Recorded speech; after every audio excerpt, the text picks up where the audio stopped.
जय Hind defence aspirants, welcome back to Target Defence Academy. So finally हमारा आज 21st day है। Okay, so now we are just coming to an end of the series. और कहीं ना कहीं इतना सफर जो रहा वो ऑब्वियसली आपने भी इंजॉय किया होगा, मैंने भी इंजॉय किया, just because I got an opportunity कि हाँ कहीं ना कहीं मैं डायरेक्ट कनेक्ट बना के आपको मैक्सिमम चीज़ें जो सही में बेस्ट हैं वो डिलीवर कर सकूँ। विदाउट वेस्टिंग और टाइम आगे बढ़ते हैं, इंपॉर्टेंट चीज़ों को देख लेते हैं। ठीक है, इंपॉर्टेंट चीज़ में जो सबसे पहला हमारे पास सेक्शन आता है वो पर्टिकुलरली आ रहा है कि क्वेश्चन को सॉल्व करना रोज का काम है, कोई नई चीज नहीं है। देख लेते हैं इसमें करना क्या है। अब क्वेश्चन हमसे क्या कह रहा है, हिज बाउंटी इज लिमिटलेस। क्या कह रहा है, हिज बाउंटी इज लिमिटलेस। और दूसरे क्वेश्चन में हमसे क्या बोला जा रहा है कि the Holocaust was experienced by millions. सबको पता है कि होलोकॉस्ट जब हिटलर की बात हुई थी तब यूज हुआ था, है ना। तो कई लोगों को एक्सपीरियंस हुआ था मिलियंस के द्वारा। तो होलोकॉस्ट जो है एक नेगेटिव चीज है, मतलब एक तरह का जो डिस्ट्रक्शन हो रहा है बड़े लेवल पे उसको होलोकॉस्ट बोलते हैं। तो इसमें सिंपल सा आंसर है, हमसे पूछा गया था कि नियरेस्ट इन मीनिंग बनाना, उस हिसाब से हमारा आंसर हो गया डिस्ट्रक्शन। ठीक, इजी इज दैट। अब एक नेक्स्ट दिया, his bounty is limitless. Bounty मतलब होता है जब आप किसी के लिए चैरिटी करते हो विद द जेनरस फीलिंग, कि बहुत ज्यादा काइंड हार्टेड होकर आप किसी के लिए कुछ कर रहे हो, है ना। तो यहाँ पे भी सेम वही चीज गई, तो इसका आंसर क्या हो जाएगा, बेनेवलेंस। ठीक, गैलेंट्री क्यों नहीं होगा, गैलेंट्री कहते हैं किसी भी ब्रेवरी के लिए गैलेंट्री जाता है, उसी तरह से गैलेंट्री ब्रेवरी के लिए भी जाता है, गैलेंट्री शाइवलरी के लिए भी जाता है। नेपोटिज्म किसके लिए जाता है, नेपोटिज्म मैंने जब एन पढ़ाया था तो मैंने नेपोटिज्म को पढ़ाया भी था। नेपोटिज्म जाता है फेवर के लिए, जब आप किसी को फेवर करते हो तो वो चीज नेपोटिज्म में रिप्रेजेंट होती है ना।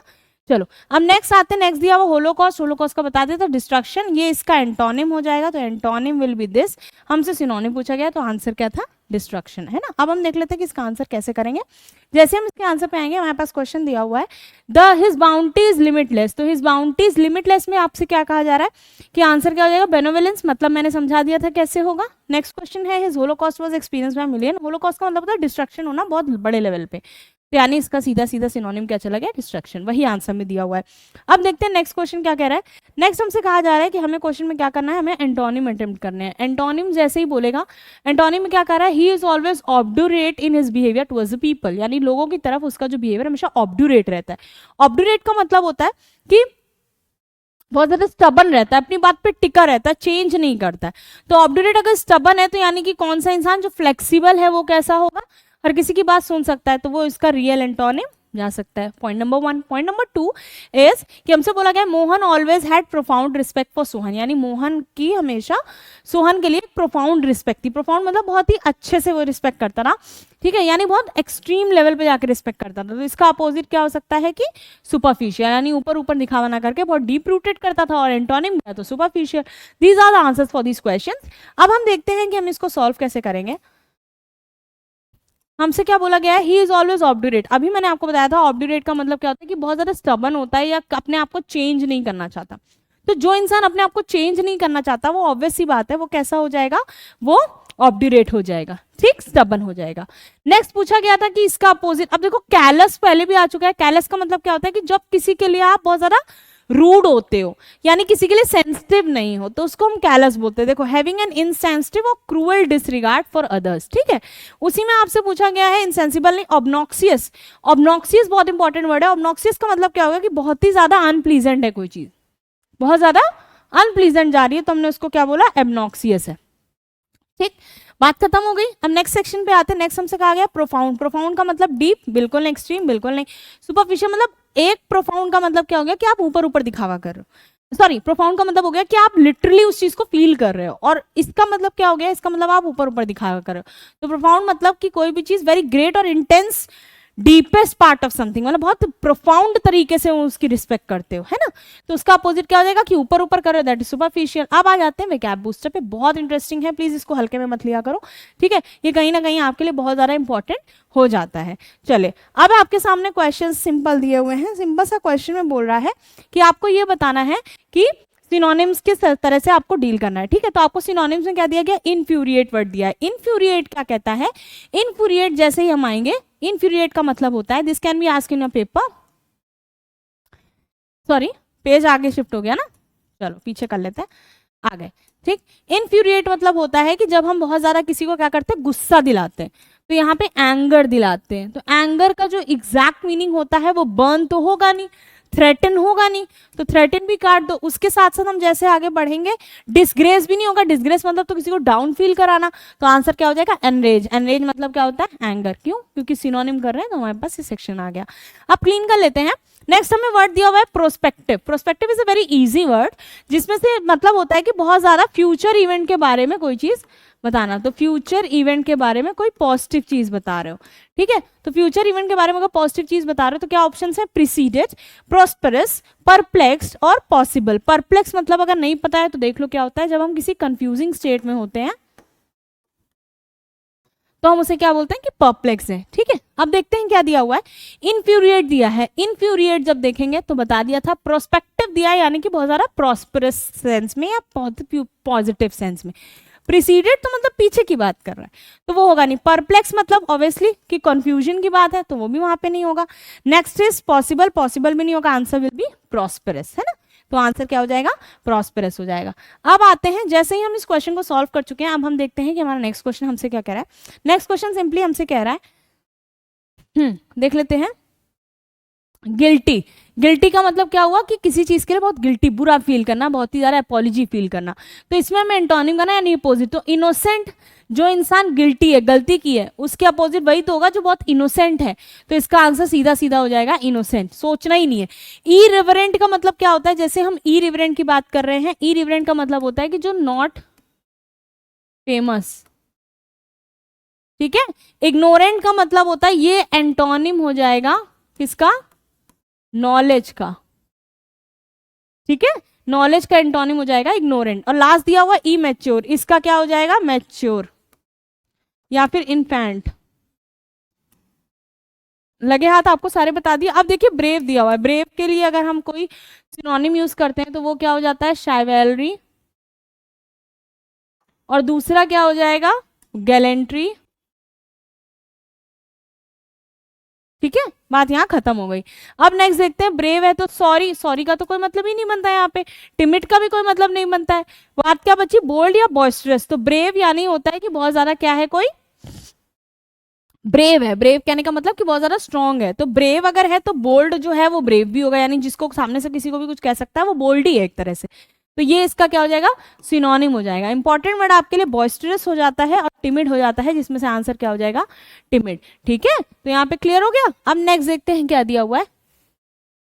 नेक्स्ट हमारे पास आता है वोकैब बूस्टर। अब उसमें दो वर्ड्स दिए हुए हैं जिसको हमें बहुत ध्यान से देखना है। एक दिया हुआ है अटरली और एक दिया हुआ है अम्ब्रेस। अब जल्दी से इस वर्ड को एक लुक दो, तब तक मैं आ रही हूँ, सो दैट आपको एक बार के लिए उसको क्लिक करे कि ये क्या हो सकता है ना?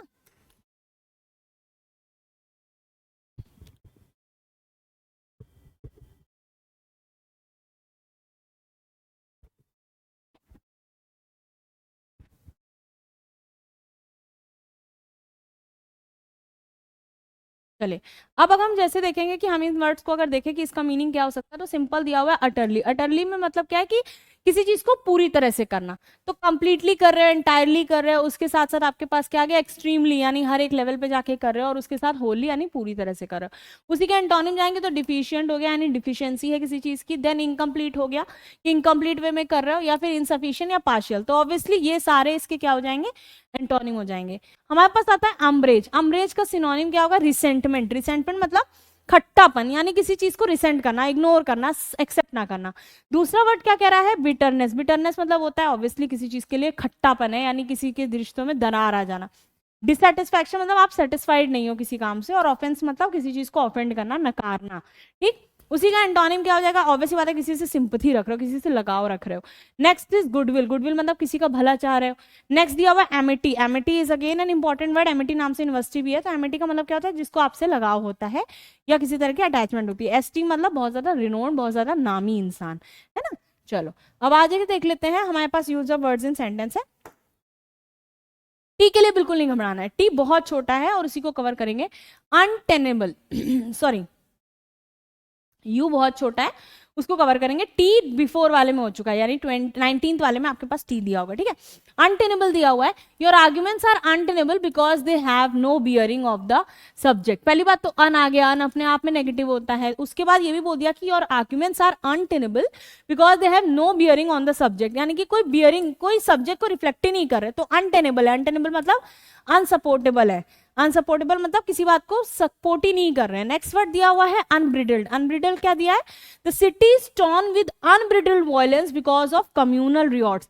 कम्युनल रियॉर्ड्स एक नेगेटिव चीज को सिग्निफाई कर रहा है, तो सीधा सा मतलब है कि वो अनब्रिडल्ड भी एक नेगेटिव की सेंस में आ रहा होगा। तो इन्होंने क्या बोला कि सिटी जो है वो अनब्रिडल्ड वायलेंस से बहुत ज्यादा इफेक्ट हो गई है क्योंकि कम्युनल राइट्स हो रहे हैं। अनब्रिडल्ड मतलब जो चीज चेक होनी चाहिए थी, जिसपे रोक लगनी चाहिए थी पर नहीं लगी थी, यानी अनचेक्ड रह गई। फिर हमसे क्या वर्ड बोल रहा है? यूबिक्विटस। अब ये बहुत इंपॉर्टेंट वर्ड है, इसको मार्क कर लीजिए। ये एनडीए और सीडीएस दोनों के पर्सपेक्टिव से इंपॉर्टेंट है।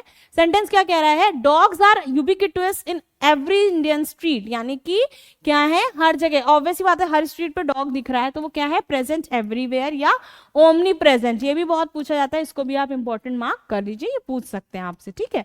चलो नेक्स्ट आ जाते हैं। 3 वर्ड्स हैं, धीरे धीरे पढ़ना है, आराम से कवर हो जाएगा। अपब्रेड है, यूक्रोक्सियस है और यूटोपिया है। बहुत ध्यान से देखो इस चीज को। क्या दिया? She was upbraided for her इम्पर्टिनेंस।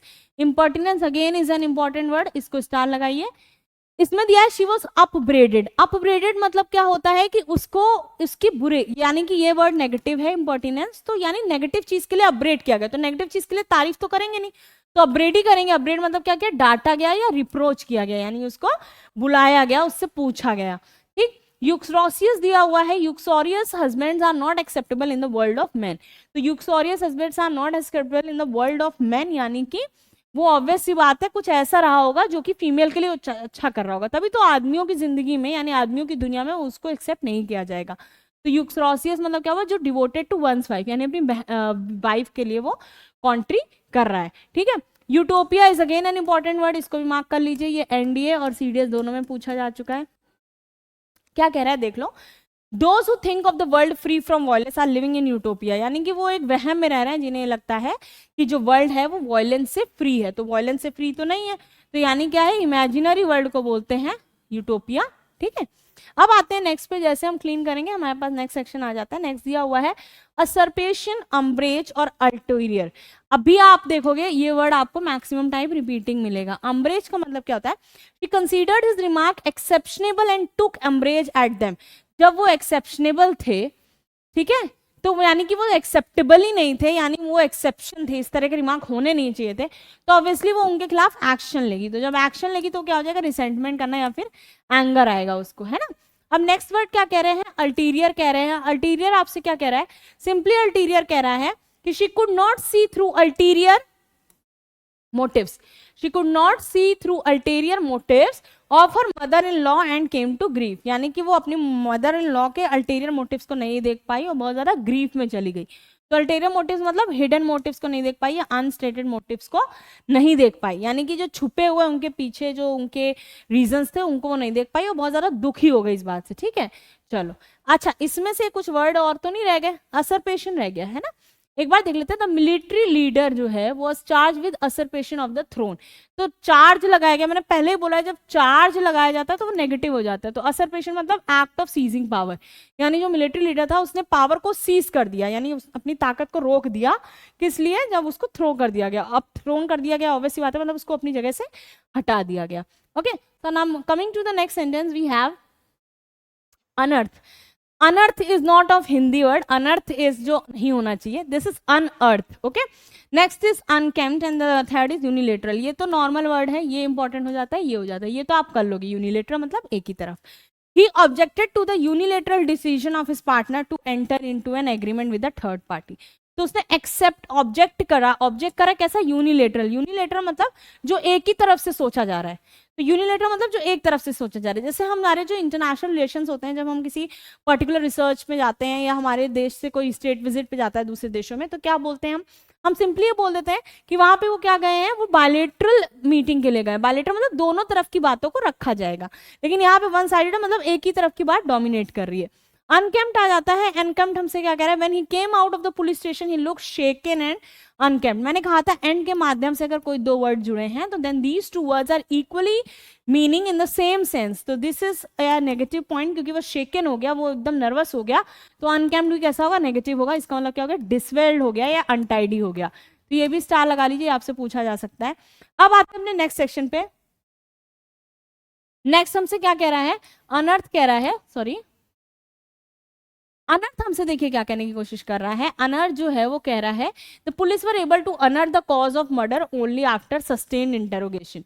अनर्थ मतलब समझ रहे हो, पुलिस जो है वो अनर्थ कर पाई कॉज, यानी कि फाइंड आउट कर पाई, ठीक है, यानी कि खोद के उसने उस रीजन को निकाल लिया कि क्या रीजन था मर्डर का, जब उसने बहुत ज्यादा तरीके से उस चीज की इंटेरोगेशन की। अब आता है unkempt. Unkempt I have already told you कि वो डिसवेल्ड है, untidy, and this can be asked in your paper. This is a very normal sentence, इसको भी मैंने समझा दिया था।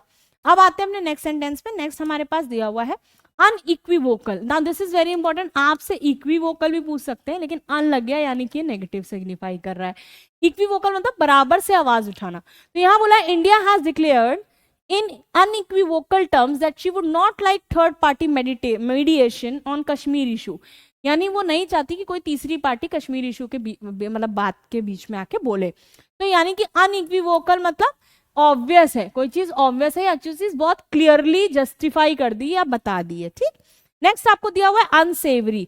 हर unsavoury remark about the host broke up the party suddenly. तो अनसेवरी रिमार्क था, तो अनसेवरी मतलब कोई ऐसा रिमार्क जिसने पार्टी में नेगेटिविटी ले आई। तो क्या होगा अनसेवरी का, नेस्टी या फिर डिसगस्टिंग। तो this is important for you, mark this as very very important and this can obviously be asked from you, right.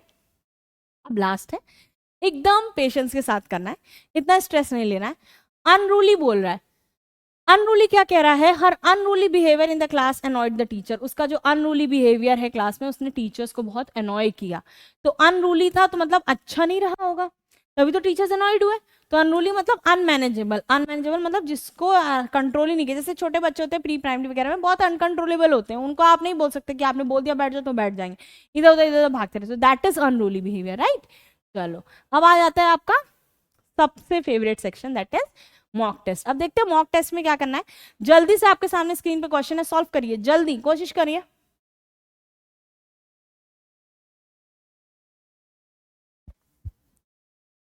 जैसे हमारे पास क्वेश्चन आया, there are plenty of graduates anxious for work. बात समझना, मेरे को थोड़ा सा कोल्ड है तो हो सकता है कि थोड़ी सी प्रॉब्लम आए बीच में बोलने में, बट इट्स ओके, ठीक है, आप थोड़ा सा कॉपरेट कर लीजिए। एंग्शियस है, एंग्शियस मतलब जनरली पता है क्या होता है, इसका मतलब होता है किसी तरह की टेंशन में होना। लेकिन बात समझने की कोशिश करना, क्या कह रहा है, there are plenty of graduate. जब हम इसको किस में देखेंगे, कॉन्टेक्चुअल मीनिंग में देखेंगे,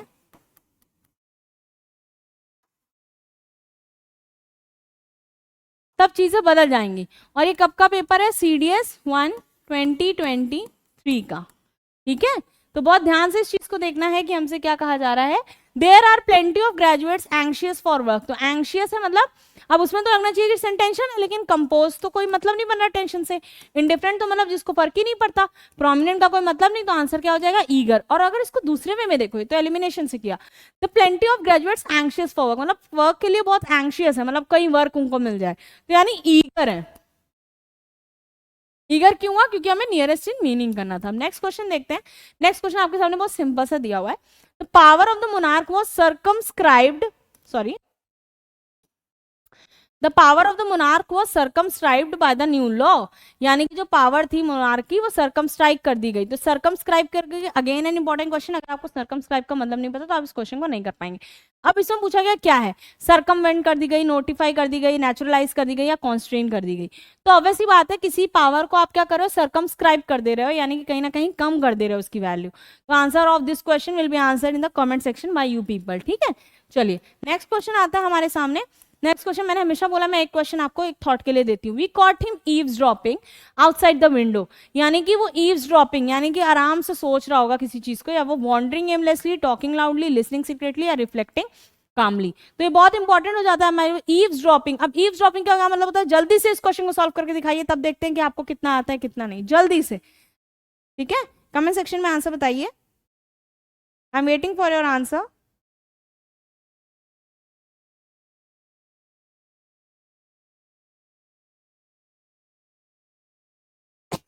excuse me, I said you ना कोल्ड है थोड़ा सा, आई एम सो सॉरी, ठीक है। ईव्स ड्रॉपिंग का मतलब क्या हो गया, just a second class,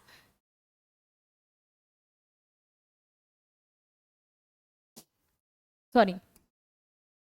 eaves dropping का मतलब क्या है, वो सेंटेंस के हिसाब से देखो, उसमें बोला है we caught him eavesdropping outside the window, तो वी कॉट हिम ईव्सड्रॉपिंग का मतलब ये होता है कि हमने उसको पकड़ा। तो ईव्सड्रॉपिंग का मतलब क्या हो गया कि कान लगा के किसी बात को सुनना, ठीक है। तब कान लगा के किसी बात को सुन रहे हो तो यानी कि you are listening carefully. The answer will be listening secretly, बहुत सीक्रेटली आप उस चीज को सुनने की कोशिश कर रहे हो। अब आगे आता है the party leader exhorted his members to start preparing for the formation of the government। तो पार्टी लीडर ने exhort कर दिया अपने मेंबर्स को। exhort को मैंने जब ई पढ़ाया था तभी मैंने पढ़ाया था, मैं दोबारा बता दे रही हूँ। exhort का मतलब होता है किसी को अर्ज करना, किसी को रिक्वेस्ट करना, ठीक है। तो यहाँ पे आंसर क्या हो जाएगा, अर्ज करना, ठीक है। फैसिलिटेट का कोई मतलब नहीं, एक्सपेक्टेड का कोई मतलब नहीं, डिस्करेज का कोई मतलब नहीं, ये डायरेक्ट मैंने कराए हुए हैं। अगर आपने पढ़ा होता तो आपको ये आ जाता। और ये ऑब्वियसली सीडीएस 1 2023 का क्वेश्चन पेपर है। क्वेश्चन क्या कह रहा है, the local people are hospitable. Hospitable सबको पता है एक पॉजिटिव वर्ड है। हॉस्पिटेबल से मतलब होता है कि किसी के लिए बहुत अच्छे से बिहेव करना। तो हॉस्पिटेबल टू स्ट्रेंजर्स, तो फ्रॉस्टी तो कोल्ड क्लाइमेट के लिए गया। कॉर्डियल मतलब होता है बहुत अच्छे से वेलकम करना। तो answer for this will be cordial, क्योंकि हमसे नियरेस्ट इन मीनिंग पूछा जा रहा है, ठीक। तो आंसर कॉर्डियल हो जाएगा। डिस्टेंस मतलब दूर, और सरली मतलब नेगेटिव हो जाता है, ठीक। आगे देखते हैं, अब आगे देखते हैं, नेक्स्ट क्वेश्चन में आते हैं। क्वेश्चन नंबर 6 दिया हुआ, such traditional method seem incongruous to our technical age. Congruency पढ़ा मैथ्स में। कॉन्ग्रुएंसी में क्या होता है, जैसे मान लो दो चीजें हैं और दोनों चीजें आपस में ऐसे हो रही हैं, तो वो कॉन्ग्रुएंसी टर्म्स में जाती थी, सिमिलैरिटी कॉन्ग्रुएंसी। तो वही कह रहा है कि ऐसे ट्रेडिशन मेथड्स क्या है, इनकॉन्ग्रुएंट है। इन नेगेटिव होता है, कॉन्ग्रुएंट जो है वो चीज पैरेलल बराबर के लिए बोला जा रहा है। तो हमारी टेक्निकल एज में वो चीज इनकॉन्ग्रुएंट है, मतलब कैसी है, सिंपल सा आंसर है कि इनएप्रोप्रिएट है, यानी फॉलो नहीं होगी, ठीक है। चलो नेक्स्ट क्वेश्चन में आते हैं। नेक्स्ट क्वेश्चन क्या कह रहा है, मोहन हैज मर्कूरियल टेम्परामेंट। मर्कूरियल, अब देखो मरकरी से आ रहा है। मरकरी की सबसे बड़ी स्पेशलिटी बताइए, it is the only metal which is liquid at room temperature, right.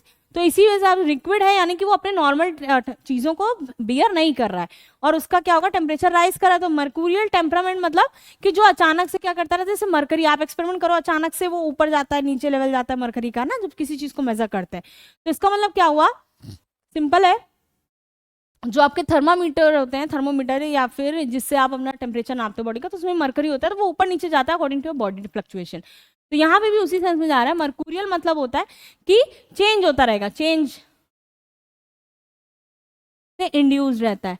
Change induce मतलब एक ही टाइम पे कई मूवमेंट आएंगे। एक टाइम पे वो इंसान हैप्पी है, अदर टाइम वो सैड है, फिर से हैप्पी है, फिर एंग्री है, यानी मूड स्विंग्स के फॉर्म में हम कह सकते हैं। तो इसको क्या कह सकते हैं कि मूड स्विंग्स के सेंस में इसका मतलब जा सकता है। आ गई बात समझ में।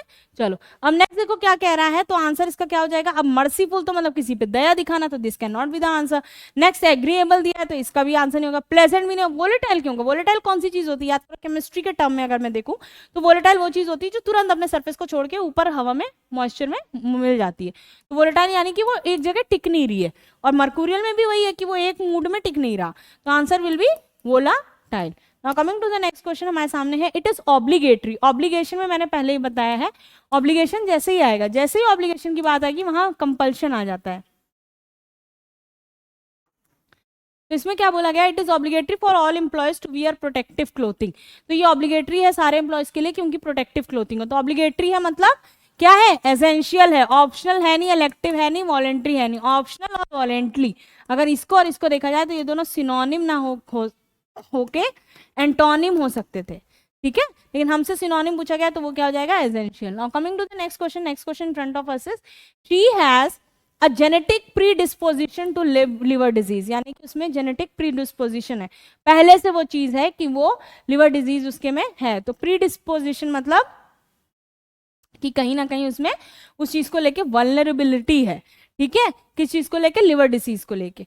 अब आगे आते हैं, नेक्स्ट हमसे क्या कह रहा है, नेक्स्ट हमसे कह रहा है she wrote a sardonic smile on her face. तो she wore a sardonic smile. सार्डोनिक मैंने पहले ही बताया था, मैं फिर से बता रही हूँ, एक नेगेटिव टर्म है जिसका मतलब होता है किसी का मजाक बनाना। तो आप अगर किसी का मजाक बना रहे हो तो अच्छी बात तो नहीं है, यानी कि आप किसी पे क्या कर रहे हो, मॉक कर रहे हो या रिडिक्यूल कर रहे हो। ये मैं कई बार वर्ड्स बता चुकी हूँ। और यहाँ पे रिस्पेक्टफुल है नहीं। रिवरेंशियल मतलब तो किसी को इज्जत देना होता है, तो ये होगा नहीं। डिफरेंशियल मतलब होता है कि आप उस चीज को कंसीडर ही नहीं कर रहे हो, तो डिफरेंशियल हो नहीं सकता। तो answer will B मॉकिंग, which is option A. 10 question हमने सॉल्व कर लिए, वो भी किस पेपर के, मैं फिर से बता दे रही हूँ, इस बात को याद रखना। आज जो क्वेश्चन पेपर का एनालिसिस हुआ है दैट इज ऑफ CDS 1 2023। ठीक है, ऑफिशियल आंसर की अभी आई नहीं है इसकी, लेकिन अगर आएगी तो यही मैक्सिमम आंसर्स जाएंगे, because that is authenticated for sure. ठीक, अब आप देखते हैं कि आपको ये चीजें आई कि नहीं, तो इसके लिए आप इसको प्रैक्टिस जरूर कर लीजिएगा। इसके साथ एंड होता है, फिर हमारे पास अब 5 डेज बचे हैं, बस थोड़ी सी मेहनत और फाइनली हमारी सीरीज कंप्लीट होगी।